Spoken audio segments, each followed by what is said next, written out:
Oh boy, a Mahjong game! I'm really bringing all the hits to my channel this week. However, there's actually some neat things about Mahjong Taikai.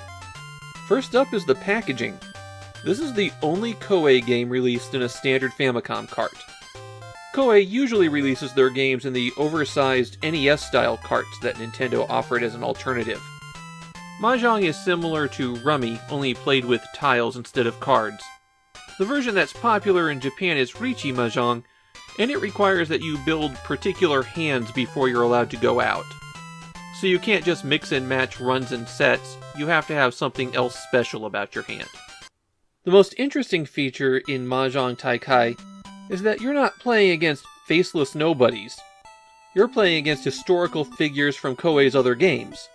So you can sit down at a table with Liu Bei, Genghis Khan, and Nobunaga Oda, and then try to take them all on. And one of the people you can play against is Shibusawa Kou, as in the Kou in Koei. They all have their own unique playing styles. Nobunaga, for example, tries to go for big hands, while Genghis Khan always plays for the fastest victory. If that wasn't enough, they all offer running commentary as you play. Okay, it really comes down to a line or two every hand, but it adds a lot, especially since there's some unique voices in there. Like Zhuge Liang speaks in puns, and Ono o Komachi just quotes her own poetry. The weakest player is apparently Julius Caesar. The guy is coded so he basically doesn't know how to play, which puts him on about my level. The core of this game is the tournament mode, where all of the characters start out with $100, and you're trying to eliminate them one by one.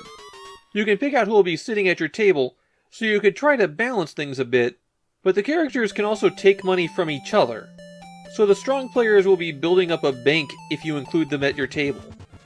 The interface in the game is pretty good too.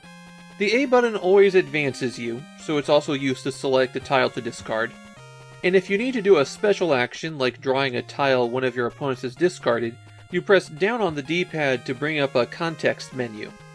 And rather than try to fit the entire Mahjong table on the screen at the Famicom's low resolution, you can scroll around a bit. Similar to the other Mahjong games we've seen so far, there is a settings screen where you can customize the game's rules. Mahjong Taikai was the start of a long series for Koei. They weren't pumping them out, but for a while they were making a new version for every console. The most recent one was for the Wii. I guess the question is, how does Mahjong Taikai stack up compared to the other Mahjong games we've seen on the Famicom? And in my barely able to play Mahjong even with a list of hands in front of me view, I think it's the best one so far. A lot of the other Mahjong games we've been seeing have been kind of cluttered, and Mahjong Taikai is very streamlined. It's quick to get into a game, the interface is actually streamlined, and it has a battery save, so after you've completed your round, you can pick it up again later where you left off. And this might be the first time where we have a game where they take a bunch of characters from other games and then have them play a game against each other. That's a surprisingly big genre. Okay, the characters are all historical figures, but they're in Mahjong Taikai because they were in other Koei games first. So this is a solid Mahjong game that's also an interesting historical footnote.